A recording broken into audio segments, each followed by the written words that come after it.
Welcome to the first session of Working of Institutions. I'm Ankna, your master teacher for social sciences at Vedanta, and I hope all my dear students are doing absolutely amazing, staying home and staying safe. Do tell me how are you guys doing and how are you feeling? Okay guys, so let's get started with the chapter.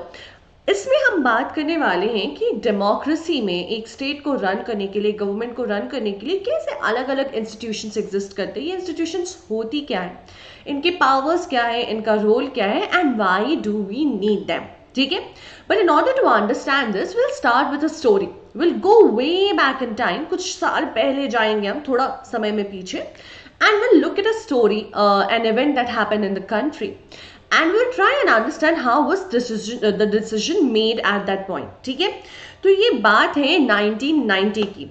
Government ने एक order issue किया था on August 13, जिसका नाम, जिसे हम office memorandum की तरह भी समझते हैं. अगर आप सोच रहे हो कि मैम ये ऑफिस मेमोरेंडम क्या होता है, तो बच्चा memorandum is actually written message. ठीक है, it's a communication with all the terms and conditions that needs to be there in that message. All of that is mentioned over there, and an office memorandum which was basically a government order was issued.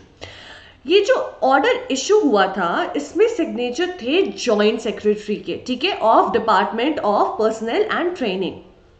इस department के एक government officer थे, joint secretary. उन्होंने sign करके एक order release कर दिया.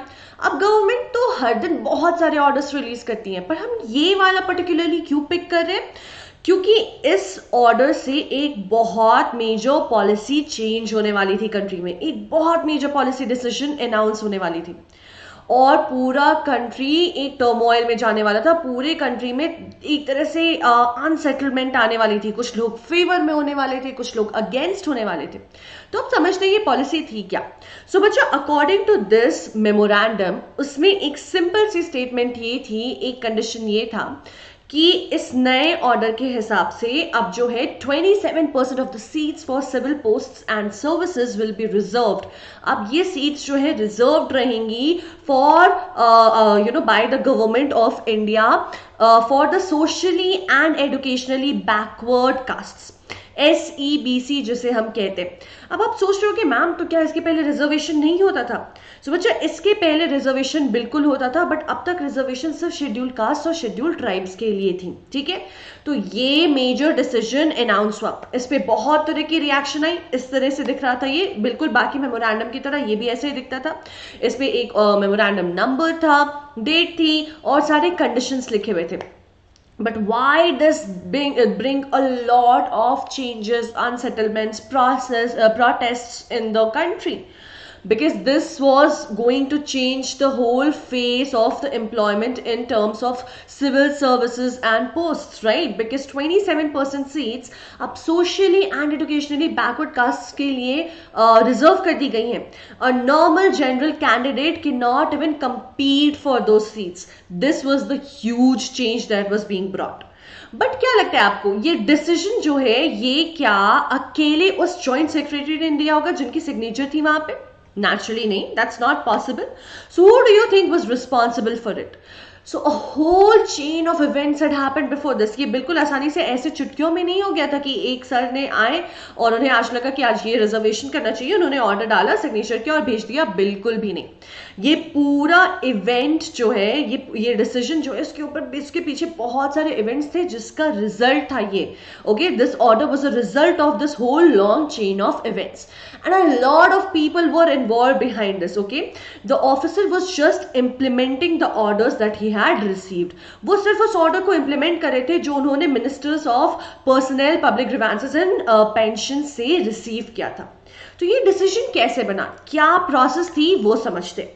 So what happened बच्चा, इन 1979 ना गवर्नमेंट ऑफ इंडिया ने एक कमीशन अपॉइंट की, और ये सेकंड बैकवर्ड क्लासेस कमीशन थी. ठीक है, इसके पहले एक कमीशन पहले भी अपॉइंट हो चुकी थी. Now you have to find out when was the first backward classes commission appointed, और क्या पर्पस था उसका, what year was it. Okay, what was the name of the commission and when was that appointed? That is your question, that is your homework task. Okay, find it and tell me in the comment section. तो अब ये जो 1979 में second commission appoint हुई है, इसके head थे बीबी मंडल। इनकी वजह से हम लोग popularly this commission was also known as Mandal commission. इनका काम ये इन्हें असाइन किया गया था कि इनको फाइंड आउट करना था क्राइटेरिया टू आइडेंटिफाई ये जो पिछड़ी जाति थी बैकवर्ड कास्ट से apart from the SC and STs, और ये फाइंड आउट करना था कि क्या कुछ तरीके हैं, कुछ स्टेप्स हैं, कुछ रिकमेंडेशंस, कुछ सजेशंस जिससे इन लोगों को अपलिफ्ट किया जा सके। तो इन लोगों ने एक साल तक स्टडी की 1979 से these guys did there study. इन्होंने एक साल बाद 1980 में अपनी रिपोर्ट दे दी। उसमें उन्होंने बहुत सारे रिकमेंडेशंस, बहुत सारे सजेशंस दिए, आइडेंटिफाई किया इन सारे कास्ट्स को जो कि अब गवर्नमेंट ऑफ इंडिया के हिसाब से बैकवर्ड कास्ट में काउंट होती। और उनके बहुत सारे सजेशंस के साथ एक मेजर सजेशन, एक मेजर रिकमेंडेशन ये था कि 27% of the seats should be reserved. अब इस पे बहुत सालों तक पार्लियामेंट में बहस चलती रही, लोग कुछ सपोर्ट करते रहे, कुछ अपोज करते रहे। फाइनली इन 1989 ये इम्प्लीमेंट होने लगा। ठीक है, finally in 1989 this was announced कि people are going to act on it. तो ये 9 साल क्या हुआ? तो बच्चा ये 9 साल जैसे मैंने आपको बताया पार्लियामेंट में इस पे बहस चल रही थी, डिस्कशन चली जा रही थी। फाइनली 1989 में इलेक्शंस होने वाले थे। ठीक है, वो वाले इलेक्शन में जनता दल ने उठाया ये वाला टॉपिक। ठीक है, उन्होंने कहा अपने प्रोमिसेस में, जो कि शुरू में इलेक्शन के पहले कोई भी पार्टी अपनी प्रोमिसेस देती है, मैनिफेस्टो प्रेजेंट करती है, राइट? उसमें वो लोग बोलते हैं कि these are certain promises, these are my policies and programmes that we will work on. अगर आपको ये सब पसंद है तो आप हमें वोट करो, because any citizen needs a reason to vote for a party, right? So these guys put up this promise along with a lot of other things in their manifesto before the election. Now naturally a lot of people supported this, as a result of which the Janata Dal won the election.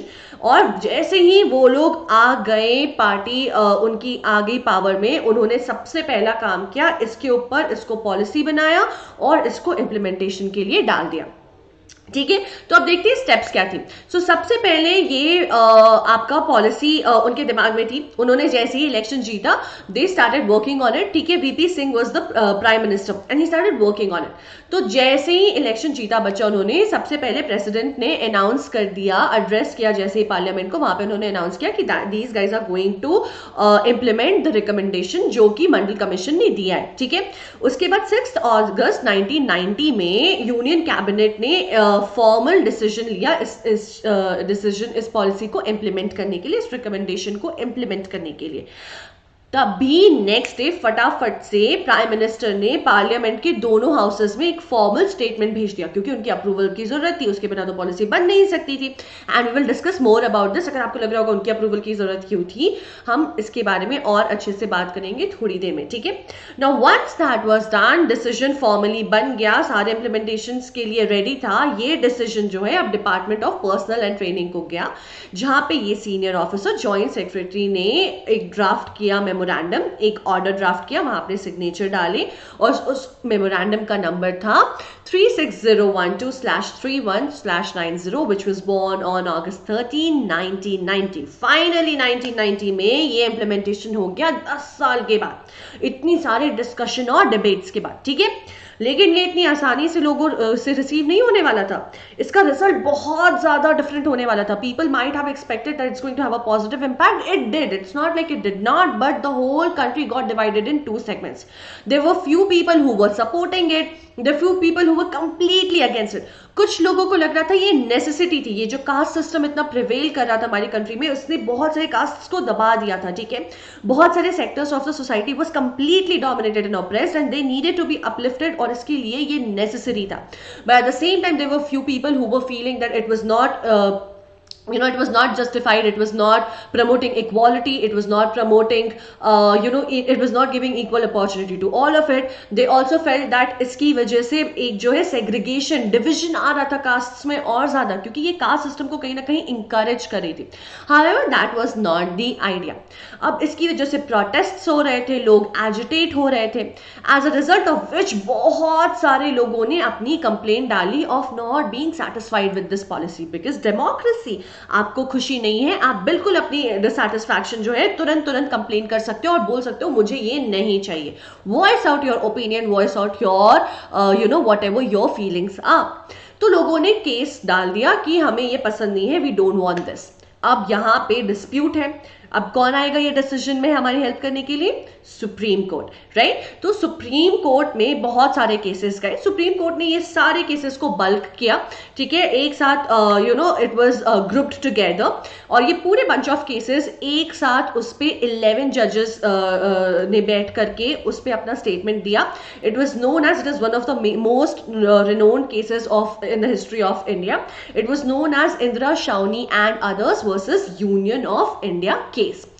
इसमें सबकी बातें सुनी supreme court ने और उन्होंने कहा कि नहीं, 1992 में सुप्रीम कोर्ट ने अपना स्टेटमेंट दे दिया कि नहीं, this is valid, okay, this policy is valid. Only a slight change that needs to be made is that out of these backward caste the idea is to uplift them. तो इन caste में से जो भी लोग हैं who are already well to do, okay, जो already अच्छा कर रहे हैं, जो अपलिफ्ट हो चुके हैं, हम उन्हें जो है उन्हें हटा देंगे इस रिजर्वेशन से in order to make it more fair. ठीक है, so this was the only change that was brought in, जिसकी वजह से जो नया मेमोरेंडम है वो फिर से रिलीज किया गया with this changes कि जो SCBC है उन्हें रिजर्वेशन बिल्कुल दी जाएगी 27%, उसमें बस जो वेल टू डू है, जिसे हम आप क्रीमी लेयर की तरह जानते हैं, उन्हें रिजर्वेशन नहीं मिलेगा. ठीक है, अब ये सारा प्रोसेस हमें समझ आ गया. अब आप सोच रहे हो कि मैम हम इंस्टीट्यूशंस के बारे में पढ़ने वाले हैं, तो हम ये कहानी क्यों, why are we discussing about this event? So बच्चा, दिस वाज टू अंडरस्टैंड कि ये कैसे काम करता है, कोई भी पॉलिसी मेकिंग हमारे गवर्नमेंट में कैसे होती है. और इससे हम आते हैं नेक्स्ट टॉपिक पे कि क्यों हमारे कंट्री में या कहीं भी डेमोक्रेसी में किसी भी पॉलिटिकल इंस्टीट्यूशन की जरूरत है. Why do we need it? ठीक है, सबसे पहले तो आप ये समझ लो कि आपने देखा कि बहुत सारे different level of decision making was involve.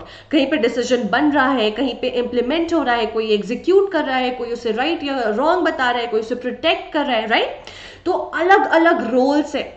इन सारे रोल्स को डिफाइन करना बहुत जरूरी हो जाता है अच्छे से गवर्नमेंट को रन करने के लिए, करेक्ट? क्योंकि बहुत सारी एक्टिविटीज है जो गवर्नमेंट के पास है, और इसलिए roles and responsibilities have to be defined so that there is no overlapping, there is no overstepping. ठीक है, जो भी गवर्नमेंट के डिफरेंट लोग हैं, उन्हें अगर अपने रूल्स एंड रिस्पॉन्सिबिलिटीज पता है, तो चाहे कुछ भी हो जाए, ये काम कभी नहीं रुकेगा. अब आप सोचोगे काम क्यों रुक जाएगा मैम? रूल्स अगर आपको अपॉइंट कर दिया गया, आपको पता है आपको क्या काम करना है, पर बच्चा, डेमोक्रेसी में हमें पता है कभी भी गवर्नमेंट सेम नहीं रहती, रह भी सकती है, नहीं भी रह सकती है. 5 साल है, उसके बाद नहीं है, कभी कभी 1-2 साल में ही गवर्नमेंट गिर जाती है, राइट? तो ऐसा सोचा कॉन्स्टिट्यूशन बनाने वालों ने, लोगों ने बिल्कुल सोचा कि ये इंस्टेबिलिटी क्रिएट कर सकती है. तो लोगों पे डिपेंडेंट नहीं होना चाहिए कि ये इंसान आएगा तो मेरा काम होगा, नहीं. The office has to be defined. जो ऑफिस है उसकी रोल्स और रिस्पॉन्सिबिलिटीज डिफाइंड होनी चाहिए. अब चाहे कोई भी इंसान उस ऑफिस में आकर के उस पावर को एग्जीक्यूट कर रहा हो, वो ऑफिस का पावर अगर डिफाइंड है तो काम कभी भी नहीं रुकेगा, और देश को चलाने के लिए ये बहुत जरूरी है, राइट? इसलिए जो है डिसीजन मेकिंग के लिए एक अलग पार्ट बना दी गई. उस डिसीजन को कौन इंप्लीमेंट करेगा उसके लिए एक अलग हिस्सा बना दिया गया, और उसको कौन सही है गलत है, ये जो भी डिस्प्यूट्स है उसमें एक डिसीजन मेकिंग के लिए, इन डिस्प्यूट्स को रिजॉल्व करने के लिए एक अलग इंस्टीट्यूशन, एक अलग लेवल को डिफाइन कर दिया गया. ठीक है, द आइडिया वाज आल्सो कि हर एक इंसान को, हर एक लोगों को, हर एक लेवल को अपनी अपनी ड्यूटीज पता हो, कोई ओवरस्टेपिंग, कोई ओवरलैपिंग, कोई कंफ्यूजन ना हो. ठीक है, और ये जो अरेंजमेंट्स किए गए इन्हें हम कहते हैं इंस्टीट्यूशन. ओके गाइस, सो इन सब टास्क को डिफाइन करने के लिए सेवरल अरेंजमेंट्स बनाए गए, और इसे ही हम कहते हैं institution, as I told you. Okay, एक डेमोक्रेसी को अच्छे से रन करने के लिए इन इंस्टीट्यूशंस का एग्जिस्ट करना इज वेरी वेरी इंपॉर्टेंट, और इसलिए कॉन्स्टिट्यूशन ने हैज मेड श्योर कि हर एक इंस्टीट्यूशन के पावर्स और फंक्शंस प्रॉपरली डिफाइंड हो. जैसे कि प्राइम मिनिस्टर्स और कैबिनेट का इंस्टीट्यूशन जो है, it is clear that they are suppose to make all the important policies. Okay, they have to make decision in making of all the important policies, और if they want to make any changes in the policies. Civil servants का काम है इन policies को implement करना, और supreme court का काम है अगर कोई भी डिस्प्यूट हो सिटीजन्स में, गवर्नमेंट में, डिफरेंट लेवल्स ऑफ गवर्नमेंट में, इंस्टीट्यूशंस में, उसे रिजॉल्व करना. ठीक है, अब बात करते हैं कि डिफरेंट डिफरेंट इंस्टीट्यूशंस के साथ वर्क करना क्या आसान है, how do they work, how do they function. बच्चा, it's not at all easy. Why?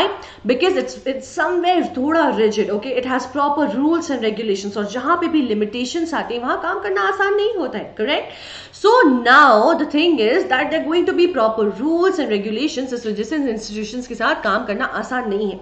बहुत सारी मीटिंग्स होती हैं, प्रॉपर रूटीन्स होते हैं, कमिटीज होती हैं, और ये सारा प्रोसेस फॉलो होना होता है, जिसकी वजह से कई बार डिसीजन मेकिंग में डिले भी होता है. अब कोई एक बंदा अगर सोचे इस बारे में तो उसे बहुत फ्रस्ट्रेटिंग भी लग सकता है. उसे लगेगा नहीं यार, why don't we just give all the power to this one person और one institution and ask them कि भैया तुम डिसीजन मेक कर लो एंड डू इट फास्ट, फटाफट होना चाहिए.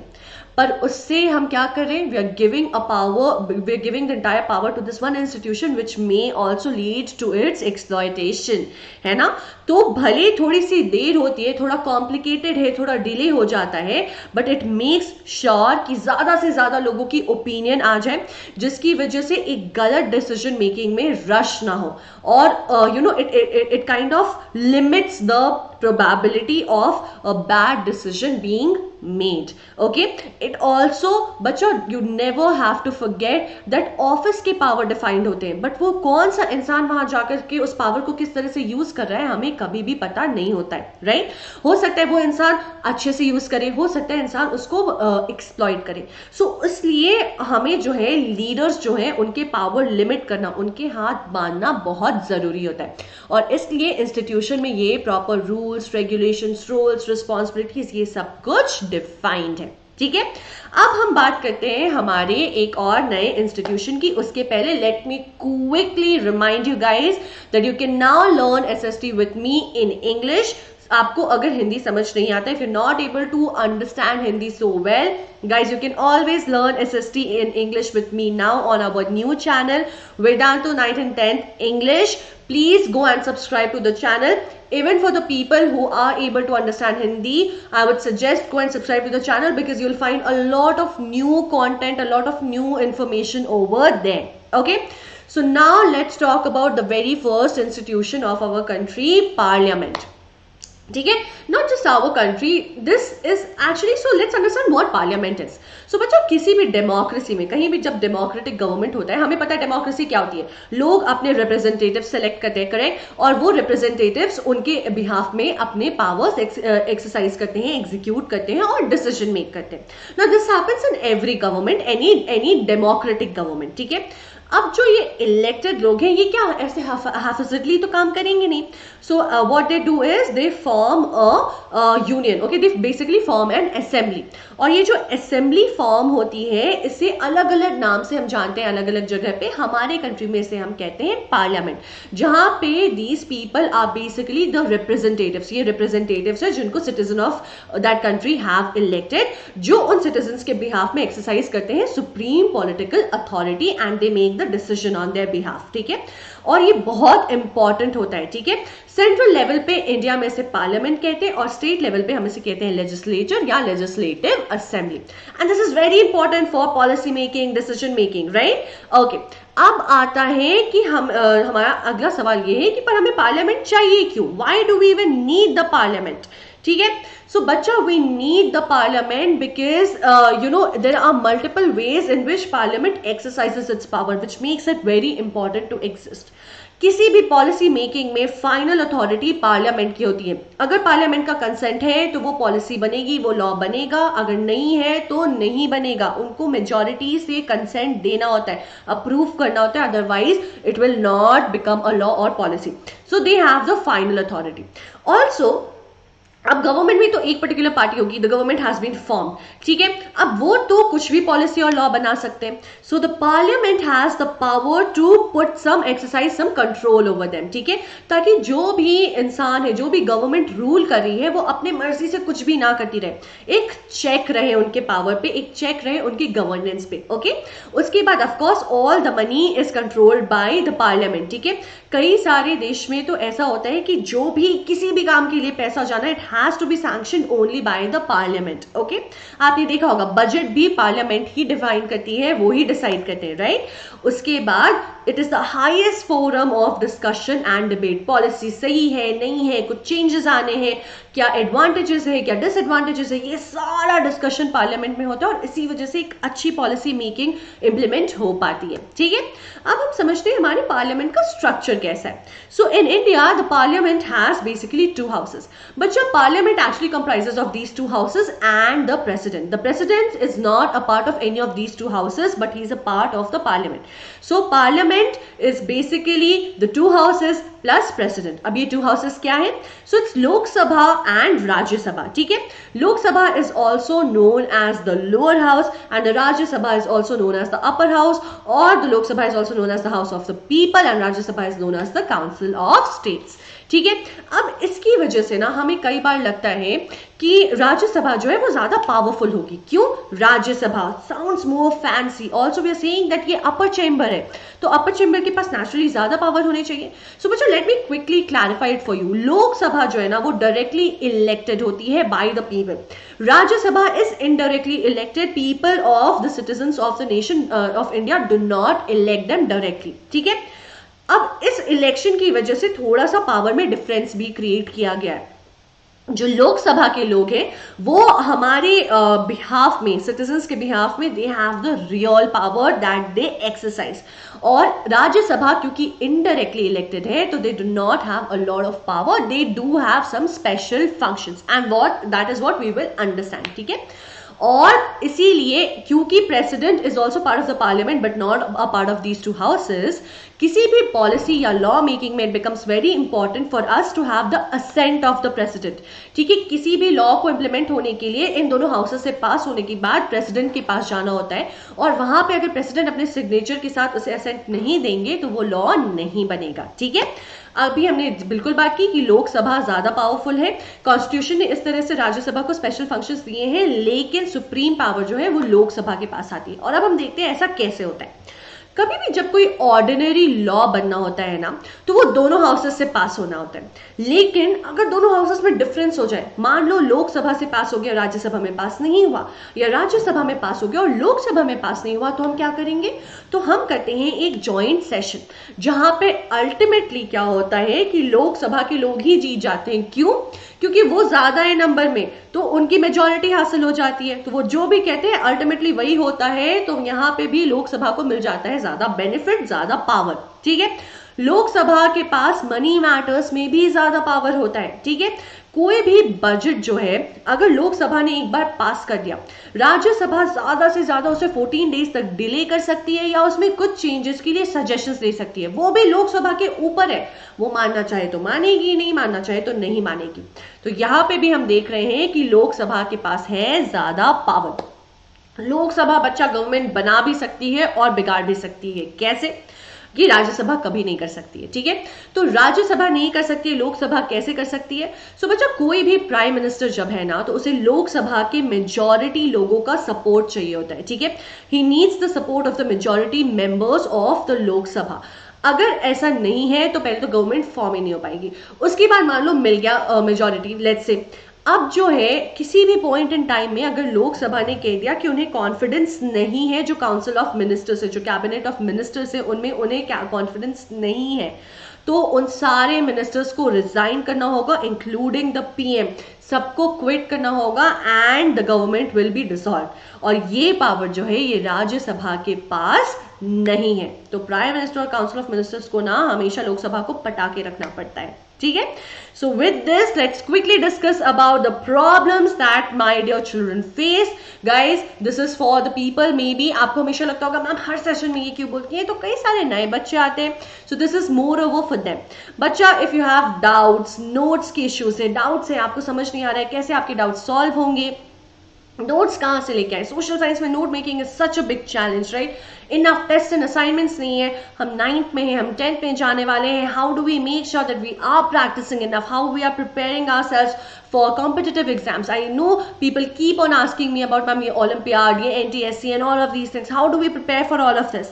And then of course schedule, ये सेशन अभी है, ये सेशन मिस ना हो जाए, ये लाइव है, ये प्रीमियर हो रहा है, कैसे होगा, कब कब अटेंड कर सकते हैं, इतने सारे subjects we have and we have only 24 hours in a day and वो पूरी तो पढ़ाई में जाएगी नहीं। So how do I make sure that I am covering up everything, catering to all the subjects and of course choice of language.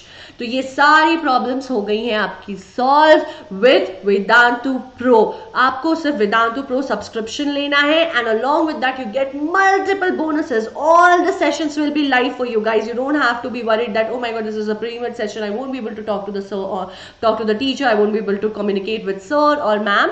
बिल्कुल load नहीं है ना। सारे सेशंस होंगे लाइव, आपके पास एक्सेस होगा सारे माइक्रो सेशंस और क्रैश कोर्सेज का। आपको जो भी करना है वो सब कुछ आपके लिए अवेलेबल होगा। परफॉर्मेंस रिपोर्ट्स, आप जब सोच रहे हो ना इतने टेस्ट एंड असाइनमेंट्स ले रहे हैं, आपको पता नहीं चल रहा है कि क्या कहाँ स्टैंड करते हो आप, in class live performance reports and personalised attention. You can directly talk to the teacher, class teacher, master teacher, सब आपके डाउट्स क्लियर करने के लिए इन क्लास प्रेजेंट होंगे। इसके लिए करना क्या है, आपको सिर्फ जाना है इस लिंक पे vtnt.in/ytpro। इस लिंक पे जाना है, अपना क्लास सेलेक्ट करो, अपना बोर्ड सेलेक्ट करो, check out all the details. If you feel this information is not enough for you, click on the get subscription button. आपको मिलेंगे 3 option, 1 month, 3 months and 6 months का। आपको जो मोस्ट सूटेबल लगे आपके लिए, गो अहेड विद दैट बच्चा। अगर आप 1 मंथ करना चाहते हो, आप you just want to try whether it works for you और नॉट, 1 मंथ के लिए जाओ। इफ यू फील 3 महीने में आपकी पढ़ाई हो जाएगी तो 3 महीने का सिलेक्ट कर लो। If you want to be a part of the Vedantu family and avail all the facilities and the privileges, then go ahead for 6 months. And 6 months is actually a jackpot because you get the maximum amount of discount over there. अब ये discount कैसे मिलेगा, ये discount आपको मिलेगा ये वाला code लगा करके। Guys just make sure you go on this link, follow all the process and don't forget to use the coupon ANKPRO। अगर आप ये कूपन नहीं यूज करोगे तो डिस्काउंट नहीं मिलेगा, ठीक है। Now let's quickly look at the homework question, very important 1 mark question। For how long can the Rajya Sabha delay a money bill? कितने दिन तक राज्य सभा एक मनी बिल को डिले कर सकती है, 7, 14, 15 या फिर 1 month, 7 days, 14 days, 15 days or 1 month। Guys make sure that you're putting your responses in the comment section, not just in the live chat, क्योंकि हम अपने लीडर्स को वहीं से, लीडर बोर्ड के विनर्स को वहीं से सिलेक्ट करते हैं। And also guys don't forget to put your doubts in the comment section because I will be picking up your doubts from there and discussing it in the doubt and the Menti session. Please अपने doubts जरूर डालिएगा comment section में। अगर आपको video अच्छा लगा तो फटाफट से लाइक कर दीजिए। And guys if you have not subscribed up till now, make sure कि आप फटाफट से वो छोटा सा बेल आइकन जो है उस पर क्लिक करके सब्सक्राइब कर ले रहे हो चैनल, ताकि जैसे ही अगला पार्ट ऑफ द सेशन आए आपको सबसे पहले नोटिफिकेशन आ जाए, ठीक है। And I will see you guys in the next session. Till then stay home, stay safe, take good care of yourself, have a great day ahead guys. Bye bye, good night.